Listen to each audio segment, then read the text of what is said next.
Hi పిల్లలు, అందరూ ఎలా ఉన్నారు? బాగున్నారా? నేను కూడా బాగున్నా. పిల్లలు, మీరు అందరూ కథ వింటున్నారు కదా. ఎక్కువ ఇంగ్లీష్ వర్డ్స్ ఎందుకు వాడుతున్నానంటే మీరు మాట్లాడేటప్పుడు మీకు ప్రాక్టీస్ కోసం నేను మాట్లాడుతున్నాను. పిల్లలు, తెలుగులో చెప్పట్లేదు అనుకోకండి. మన స్టోరీ విన్నప్పుడు మీరు కొంత నేర్చుకోవాలన్నదే నా ఆశ. ఓకేనా? ఒక అడవిలో ఒక కోతి ఇటు అటు తిరుగుతూ ఉంటుందంట. తిరుగుతూ ఆటలాడుతుంటుంది కదా. కోతి ఎక్కువగా అలా తిరుగుతున్నప్పుడు దానికి ఒక పీక కనపడుతుందంట.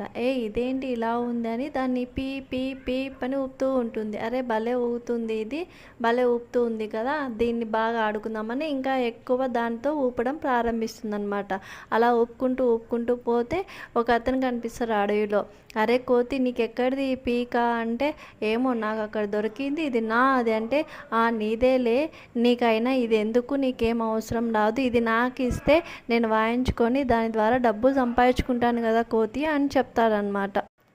అప్పుడు ఆ కోతి అంటుంది, సరే నేను నీకు పీక్ ఇస్తాను, మరి నువ్వు నాకేమి ఇస్తావు అంటే, సరే నీకేం కావాలి, నా దగ్గర కత్తి ఉంది ఒకటి, ఇది తీసుకుంటావా అంటే, కత్తి దాంతో నాకేం వస్తుంది అంటే, సరేలే ఏదో ఒకటి, ఇది నీ బతుకుతెరు అన్నావు కదా, బతుకుపో, నా పేరు చెప్పుకొని అని ఇస్తుందన్నమాట.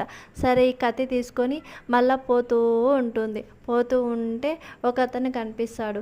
ఆ కట్టెలన్నీ ఏరుకొని కట్టెపుల్లలన్నీ ఏరుకుంటూ ఉంటే, ఏంటయ్యా నువ్వు కట్టెపుల్లలని ఏరుకుంటున్నావు, ఎవరైనా కట్టెలను కొడతారు కదా, నువ్వేంటంటే, మరి నా దగ్గర కత్తి లేదు కదా కోతి, అందుకే అన్నీ ఏరుకుంటున్నాను అని చెప్తారంట. అవునా, నా దగ్గర కత్తి ఉంది, నేను ఇస్తాను, నీ కట్టెపుల్లలో కొన్ని నాకు ఇవ్వు అంటుంది అనమాట కోతి. అవునా, సరే ఇవ్వు కోతి, అప్పుడు నేను ఎక్కువ కట్టెలు తీసుకుని పోతాను, మా పిల్లలకు బాగా అన్నం పెట్టి బాగా పోషిస్తాను అని చెప్తారనమాట. సరే తీసుకో అని చెప్పి ఇస్తుంది. తర్వాత ఆయన ఇచ్చిన కట్టెలు తీసుకొని నెత్తి మీద పెట్టుకొని పోతూ ఉంటుంది. పోతూ ఉంటే తర్వాతకి ఒక అంగడి కనిపిస్తుంది. అంగడిలో జనాభా ఉంటారు కానీ ఆ పేదరాశి పెద్దమ్మేమో దోశలు వేయదు. ఎందుకంటే కట్టెల పూలల్లో అయిపోయాయి అనేసి అంటూ ఉంటారు. అప్పుడు పోయి, అవ్వ నేను దగ్గర కట్టెలు ఉన్నాయి, నేను కట్టెలు ఇస్తాను, నువ్వు నాకు దోశలు వేసి ఇస్తావా అంటే, సరే అని కొన్ని దోశలు ఎక్కువ వేసి ఇస్తుంది అనమాట. ఈ కోతి కొన్ని తిని తర్వాత ఆ దోశలు మూట కట్టుకొని మళ్ళీ పోతూ ఉంటుంది. పోతూ ఉంటే ఒక ఆవిడ అక్కడ స్పృహ తప్పి పడిపోతుందన్నమాట.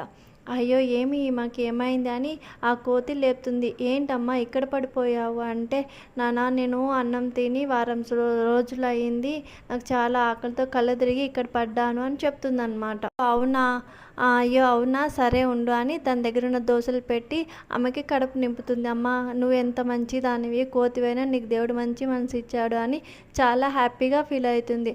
అప్పుడు అంటుంది కోతి, నువ్వు నాతోనే ఉండు, మన ఇద్దరం కలిసి ఉందాము, నాకు కూడా ఎవరు లేరు అని చెప్తుంది. అప్పుడు కోతి సరే సరే అని ఒక పాట పాడుతుందన్నమాట. ఏం పాట అంటే, పీకబాయ్ కత్తొచ్చ డుమ్ డుమ్ డుమ్, కత్తిబాయ్ కట్టెలొచ్చ డుమ్ డుమ్ డుమ్, కటిల్ బాయ్ దోశలొచ్చ డుమ్ డుమ్ డుమ్, దోశల బాయ్ అమ్మొచ్చ డుమ్ డుమ్ అని పాట పాడుతుంది. చాలా బాగుంది కదా పిల్లలు, పాట నచ్చిందా? Bye bye.